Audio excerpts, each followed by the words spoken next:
जो न्यायप्रियता हमारे समाज में रही है, जैसे महाभारत की एक कथा कि कौरवों पांडवों की योग्यता की परीक्षा हो रही थी रंगशाला में, तो न्याय करने की क्षमता की भी परीक्षा हुई। ब्राह्मण, क्षत्रिय, वैश्य, शूद्र 4 लोगों के ऊपर एक मुकदमा आया।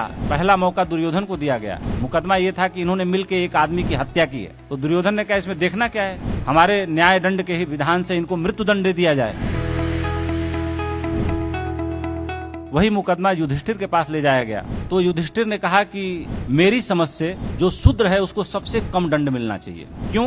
क्योंकि ये अनपढ़ है, इसको ज्ञान नहीं है। वैश्य को उससे थोड़ा ज्यादा दंड मिलना चाहिए क्योंकि अपनी वृत्ति के विपरीत जाके इसने काम किया है। क्षत्रिय को इससे ज्यादा मिलना चाहिए। क्षत्रिय का काम है रक्षा करना, ये रक्षा कर सकता था, उल्टे हत्या में शामिल हो गया, इसलिए वैश्य से ज्यादा दंड इसको मिलना चाहिए।